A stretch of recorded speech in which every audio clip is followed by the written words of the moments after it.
Olá pessoal, depois de uma análise do princípio da dignidade humana e sua influência no direito contratual, vamos dar seguimento ao curso sobre teoria geral dos contratos e agora fazendo uma breve análise sobre o conceito e acerca dos requisitos de validade do contrato. Vamos lá. Tenho certeza que todos já têm uma noção sobre contrato, né?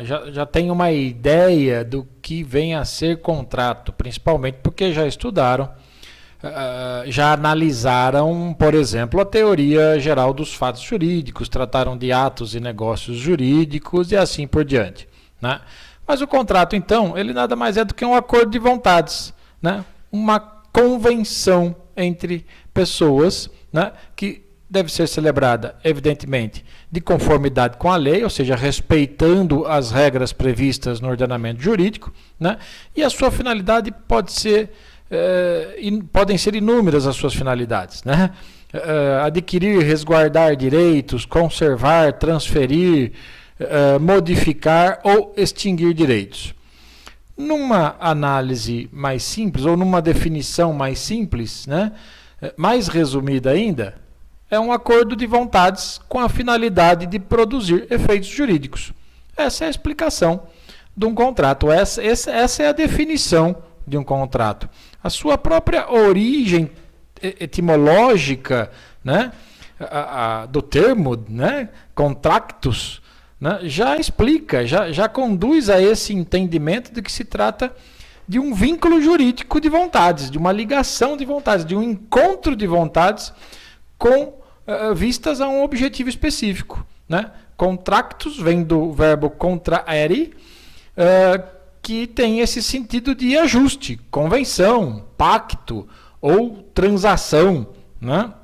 Já lá no direito romano, né, a definição feita por Ulpianus, ou Ulpiano, né? Contractus est pactio duorum pluriumvi in idem placitum consensus. Traduzindo isso, contrato é um acordo entre duas ou mais pessoas com relação ao interesse mútuo. Esta, então, a definição, o conceito de contrato. Se desdobrarmos, então, esse conceito de contrato, né, nós teremos aí algumas características que compõem essa definição. A bilateralidade do negócio jurídico, a exigência de um consentimento válido, emanado de vontades livres, a conformidade com a lei, o respeito à norma, né? E ter por escopo objetivos específicos, ou seja, a produção de direitos, né? Partindo desse desdobramento do conceito de contrato, dá para analisar agora os requisitos de validade de um contrato, que é o que veremos neste momento. Para analisar alguns requisitos de validade do contrato, vamos ter em conta cerca de 3 ou 4 dispositivos do Código Civil.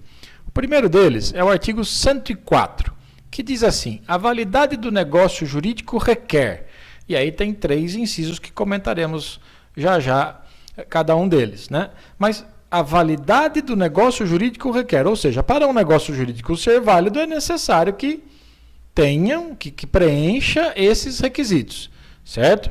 Um outro dispositivo importante para tratar dos requisitos de validade é o artigo 166 do Código Civil, né? Que estabelece os casos em que o negócio jurídico é nulo, né? Nulidade absoluta. E a esta altura do campeonato, num curso de teoria geral dos contratos, vocês já estudaram a invalidade dos atos e negócios jurídicos lá na parte geral do Código Civil, né? Esse artigo 166, nós vamos observar daqui a pouco, ele, além, é claro, e não podia ser diferente, de trazer aqueles requisitos do 104, ele meio que acrescenta outros, né? Direta ou indiretamente ligados àqueles, né? E um outro artigo importante a se analisar é o 171, que apresenta alguns casos de anulabilidade do negócio jurídico, ou seja, os casos em que o negócio é anulável. Aí estamos agora, então, diante de uma nulidade relativa, tá ok? Então, olha só, o artigo 104 diz que a validade do negócio jurídico requer agente capaz. Observem que lá no artigo 166, essa disposição vem com muita lógica, né, dizendo que é nulo o negócio jurídico quando for celebrado por uma pessoa absolutamente incapaz. O 171, por sua vez, diz que é anulável o negócio jurídico quando celebrado por um relativamente incapaz. Vocês também já sabem quais são os absolutos e os relativamente incapazes. Os absolutamente incapazes estão elencados, estão previstos lá no artigo 3º do Código Civil, né, e são, hoje, os menores de 16 anos. Os relativamente incapazes são aqueles previstos no artigo 4º do Código Civil, né, os maiores de 16 e menores de 18 anos, né, não emancipados, e os casos de emancipação estão lá no artigo 5º, que não vem ao caso agora comentar, né? E também são relativamente incapazes os viciados em tóxicos, os pródigos, os ébrios habituais e todos aqueles que, por causa transitória ou permanente, não puderem exprimir sua vontade, né? A forma, a maneira de suprir a incapacidade dessas pessoas, né, do absolutamente incapaz, é através do Instituto da Representação, né? O absolutamente incapaz deve ser representado.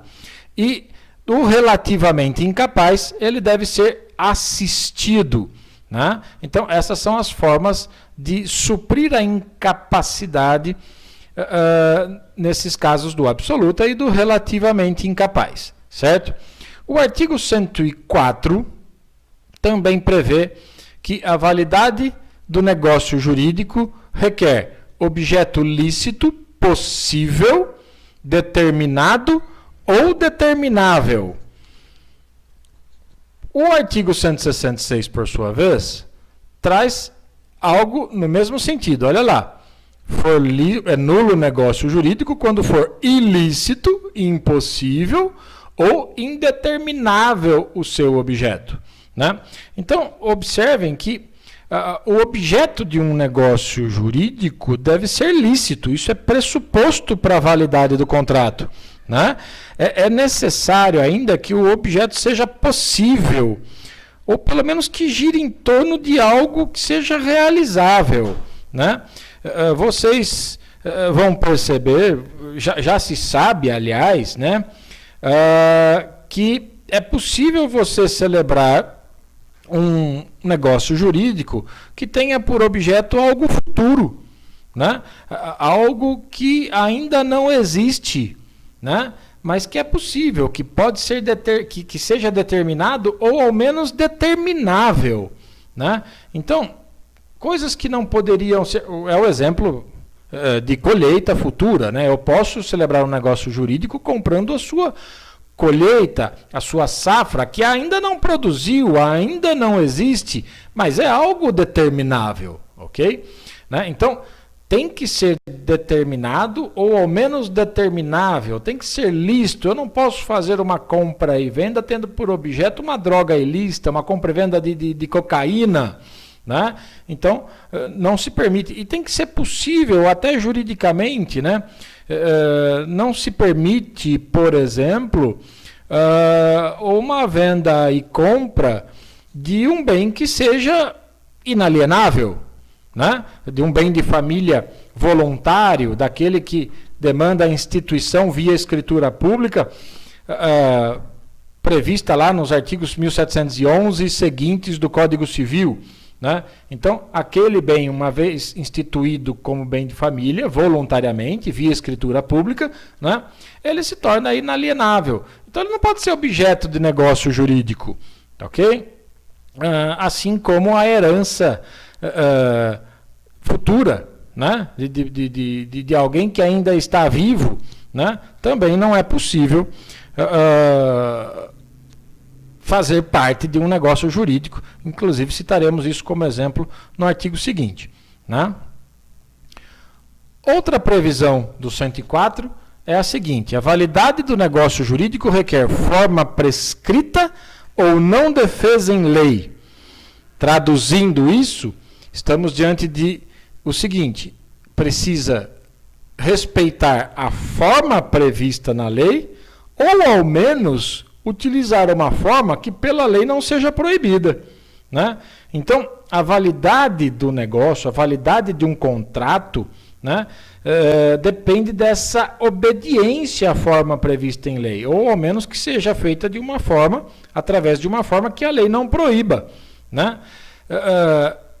A regra, de acordo com o Código Civil, é a forma livre, né? Isso tem previsão lá no artigo 107 do Código Civil, né? Lá está bastante claro que o legislador adotou como regra a forma livre, ao estabelecer claramente que a validade da declaração de vontade não dependerá de forma especial, senão quando a lei expressamente a exigir.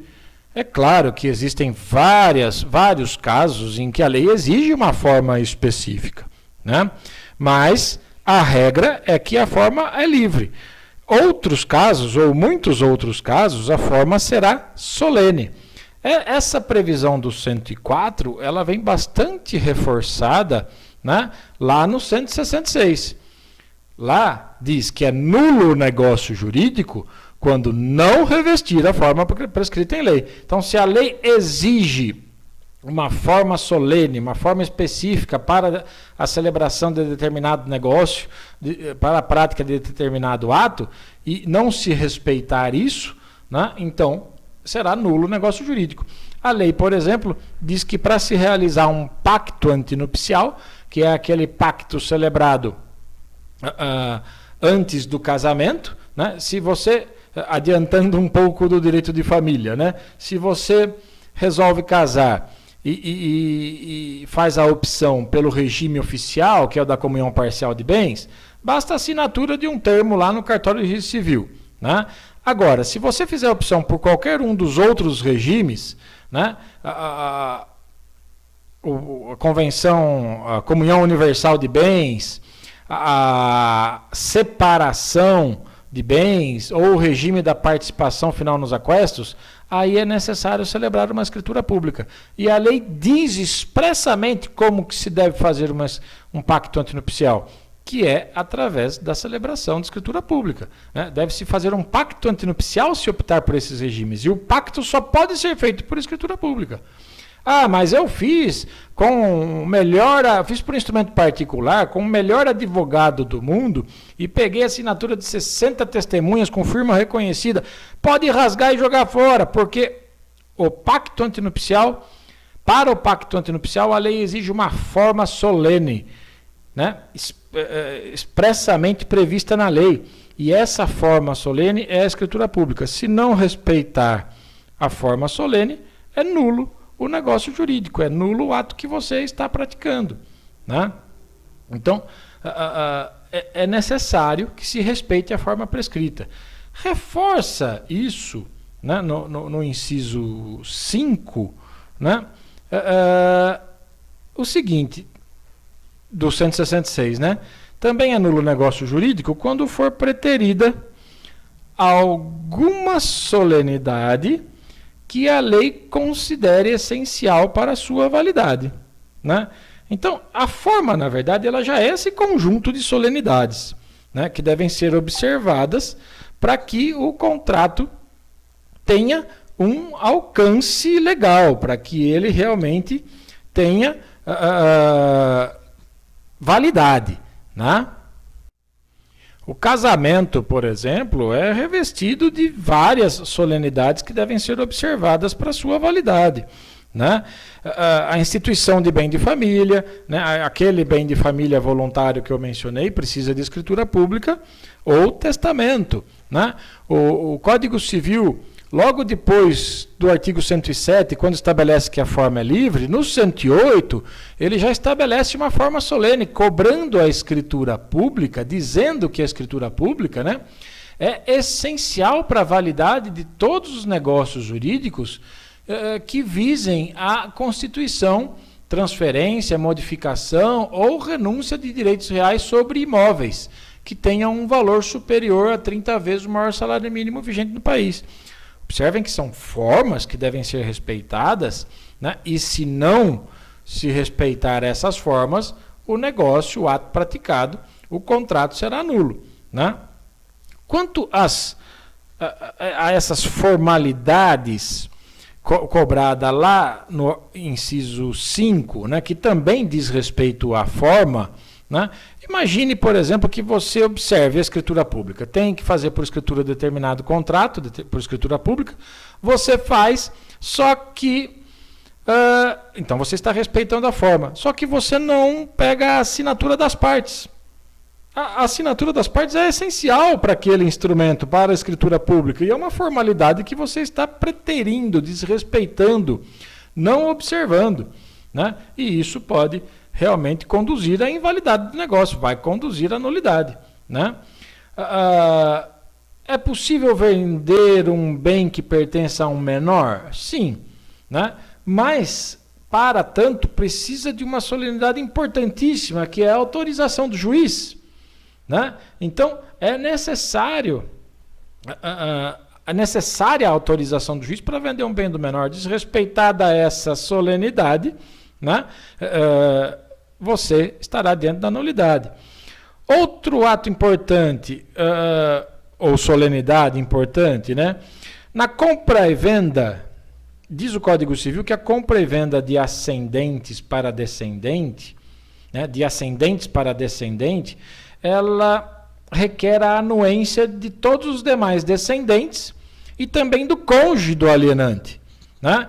Se isso não ocorrer, vai gerar a anulabilidade do negócio jurídico. Então é uma formalidade também a ser respeitada, que neste caso específico torna o negócio anulável. Está lá no artigo 496 do Código Civil.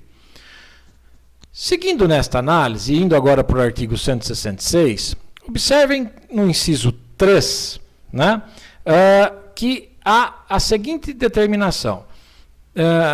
Informa que também será nulo o negócio jurídico quando o motivo determinante, comum a ambas as partes, for ilícito.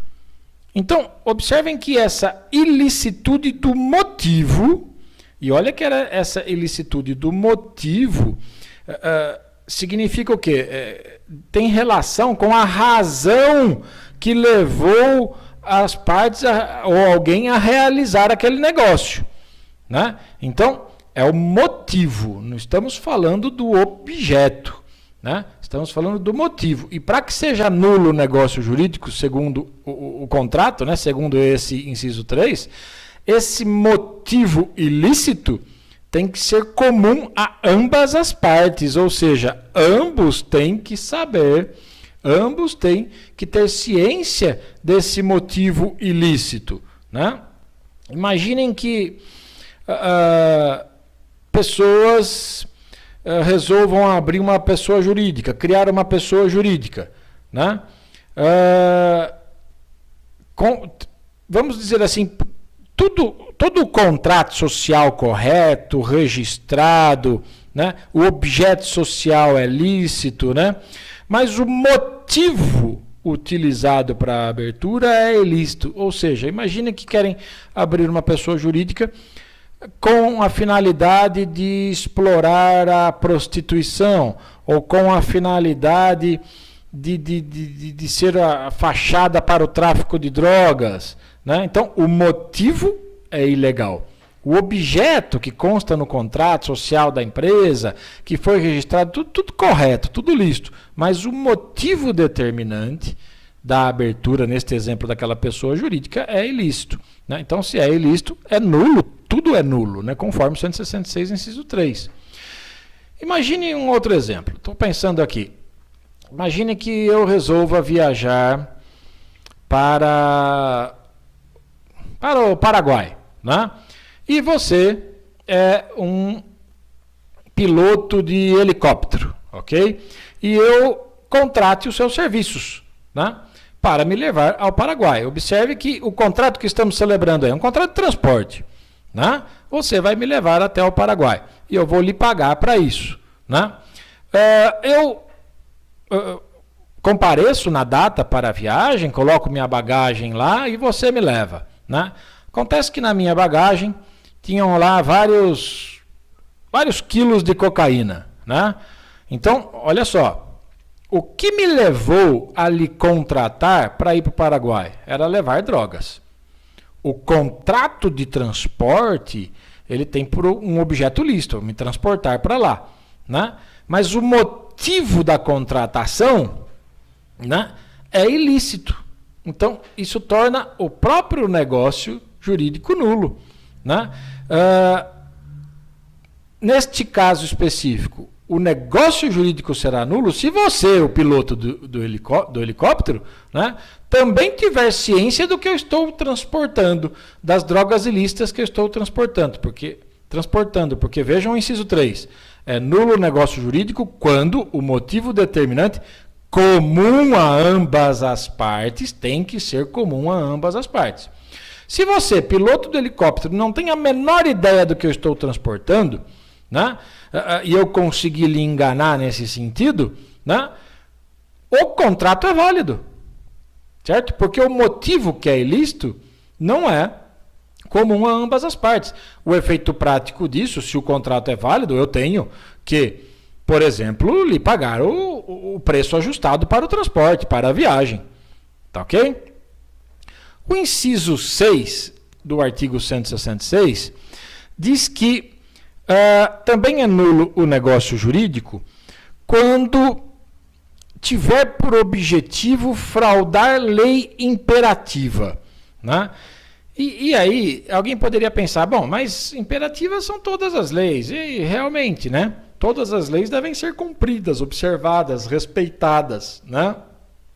Só que é possível se falar numa imperatividade, digamos assim, relativa, ou numa imperatividade absoluta.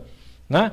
Então, quando a lei tem uma imperatividade absoluta, né, significa que elas impõem. É uma ordem que a lei dá e não dá margem para alternativas. Né?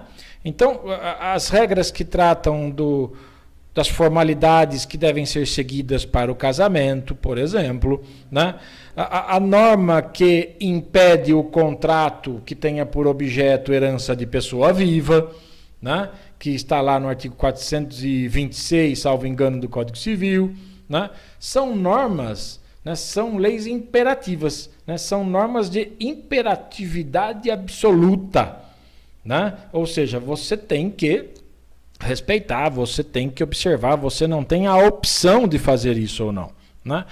E dentre aquelas que se classificam como leis de imperatividade relativa, são aquelas que lhe dão uma opção, digamos assim, você pode fazer ou não. Né? A norma do Código Civil, lá no artigo 5º, no parágrafo único, no inciso 1, né, diz que os pais podem emancipar seus filhos.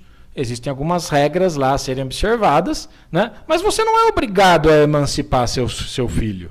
Né? É algo que parte da sua vontade. Então é classificada aí como uma lei de imperatividade relativa. Né?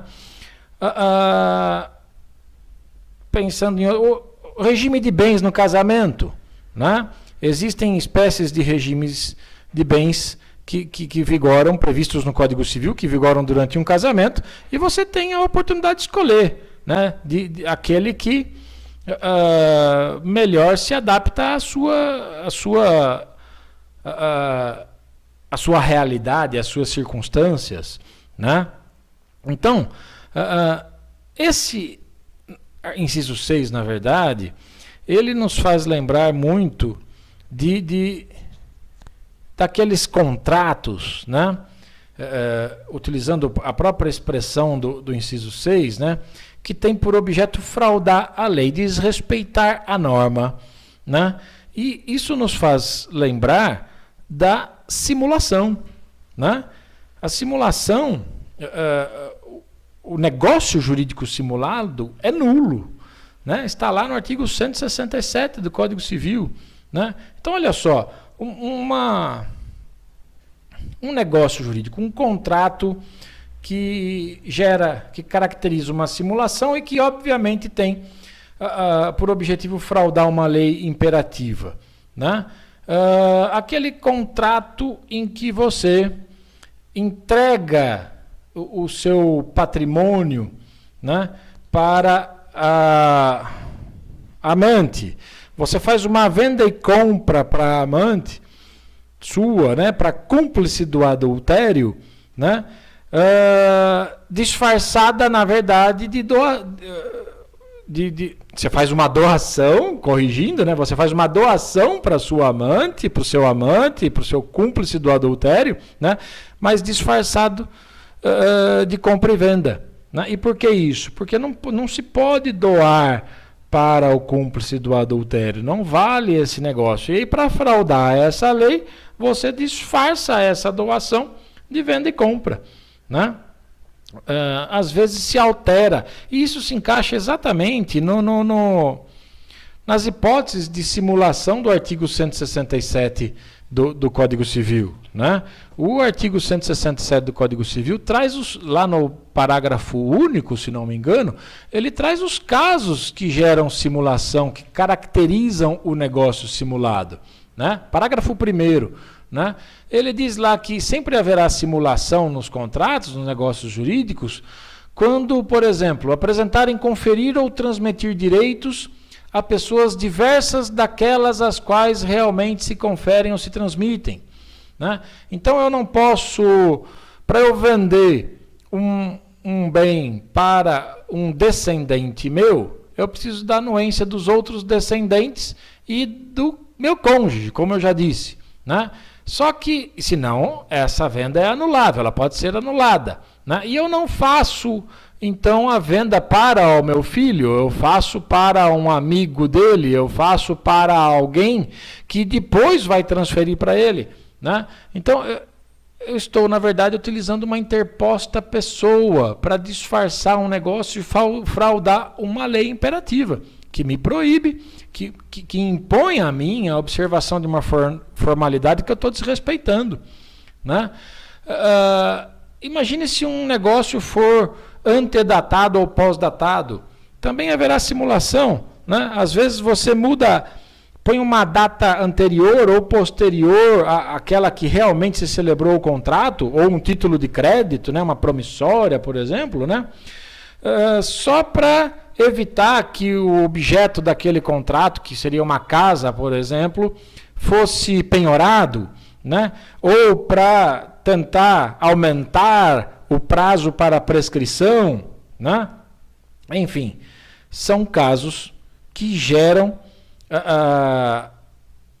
a nulidade do negócio, a invalidade do negócio, porque tem por objetivo fraudar a lei imperativa e implicam também, nesses casos, em alguns que eu citei, em simulação, né? Imagine, por exemplo, eu vender bens de minha propriedade para terceiros, mas essa é uma venda fictícia, apenas para escapar da cobrança de tributos, execuções de dívidas, né?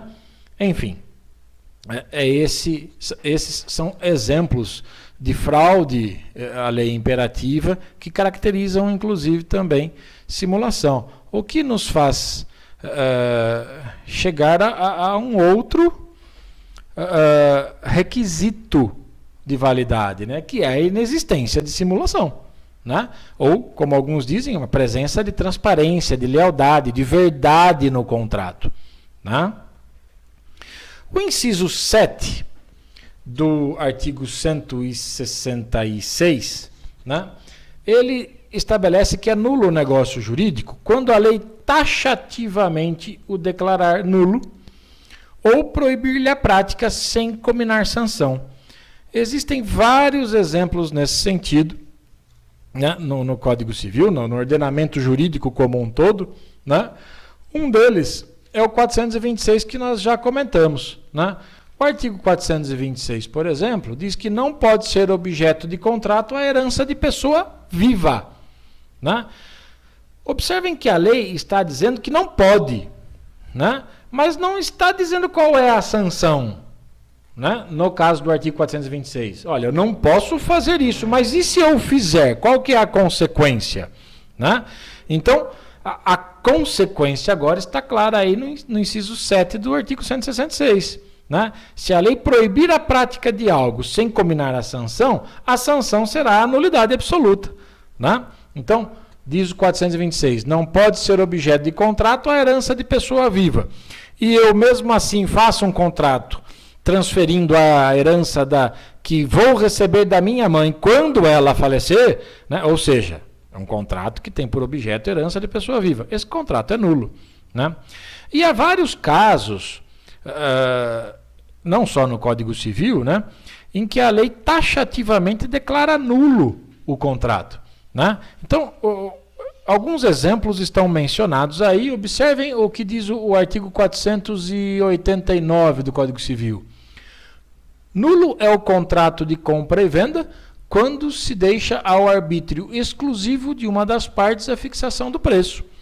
Observem que a lei está dizendo que o contrato é nulo.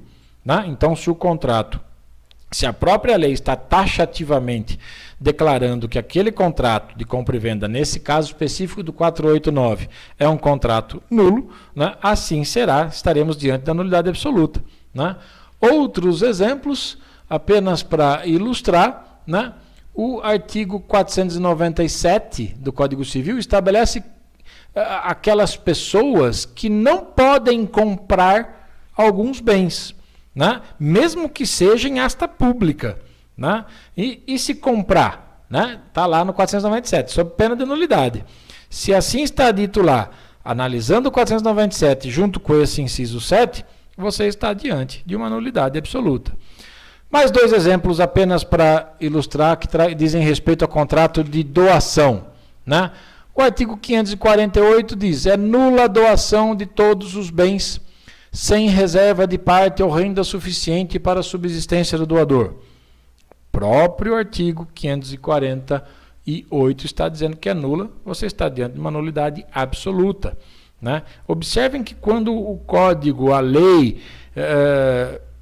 seja ela qual for, pode ser o Código Civil ou qualquer outra norma em vigor, estabelece que determinado ato é nulo ou que determinado ato é anulável, né, você estará diante de um requisito de validade do contrato, ou seja, você tem que respeitar aquilo, não pode se encaixar naquela disposição legal, senão o seu contrato será inválido, seja uma nulidade relativa, prevista lá no 171, né, seja uma nulidade absoluta prevista no 166. Tá ok? Tudo isso, embora ainda não expresso, né, dá para se perceber que existe ainda um requisito de suma importância para o requisito de validade, como requisito de validade do contrato, que é o consentimento. Né? Ele não está expresso nesse artigo 104, não está claro no artigo 166, né? Mas o consentimento, ele é evidentemente um requisito de validade do contrato, e esse consentimento deve ser válido, deve ser livre. Né? Ora, o próprio contrato, ele não é aquela conjunção de vontades, né? Aquele acordo de vontades, né? Aquela convenção entre pessoas, né? que se encontram para atingir um fim específico, um fim desejado. Né? Essa vontade manifestada num contrato, que deve ser manifestada no contrato, é o consentimento. Né? É o seu consentimento com aquilo que está sendo escrito, ou pelo menos com aquilo que está sendo contratado. Né? E esse consentimento tem que ser válido, ele tem que existir para a celebração do contrato. Né? E tem que ser emanado de vontades livres. Né? O contrato não se forma sem que haja esse acordo de vontades sobre os pontos, sobre as cláusulas que as partes estipularam no contrato, na convenção, no acordo. Né? É justamente esse consentimento que acaba implicando na obrigatoriedade daquilo que foi prometido, convencionado no contrato. Né? Enfim, o consentimento é absolutamente indispensável. E como ele deve ser livre de vícios, né, isso nos remete lá para o artigo 171, inciso 2 do Código Civil, que trata dos defeitos do negócio jurídico, que vocês também já devem ter estudado, já estudaram, lá na parte geral do Código Civil, né, no início do curso. Né?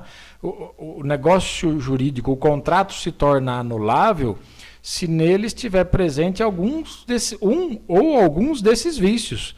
O erro, o dolo, a coação, o estado de perigo ou a fraude contra credores. A fraude contra credores, embora se trate de um vício social e não um vício do consentimento, também torna anulável o negócio jurídico. Né? Então, são situações... E as outras espécies, né? A fraude contra credores é um vício social, mas o erro, o dolo, a coação, o estado de perigo e a lesão são vícios do consentimento. São consentimentos que são emanados, que são proferidos para a celebração de contratos, né? Só que eles contêm defeitos, eles estão viciados. Né? Você encontra as disposições, as regras para a caracterização desses vícios, desses defeitos do negócio jurídico, a partir do artigo 138 do Código Civil, quando ele começa a tratar do erro. Né? Depois, lá no artigo 145, ele explica o dolo. Né? Em seguida, no artigo 151, ele começa a falar sobre coação, também como vício de um consentimento, como defeito que torna anulável o negócio jurídico. Né? Lá no artigo 156, explica como se caracteriza o estado de perigo. No 157, como que se constitui a lesão como vício do consentimento. E, por fim, lá no 158 e seguintes, trata da fraude contra credores como vício social. Enfim, esses são os requisitos de validade do contrato. Né? É claro que vocês perceberão, quando estudarem os contratos em espécie, que existem contratos que têm seus requisitos específicos. Né? Esses são apenas requisitos gerais de todos os contratos, de todos os negócios jurídicos. Ok? É isso, pessoal. Eis alguns breves comentários sobre o conceito e requisitos de validade do contrato. Grande abraço em todos e todas.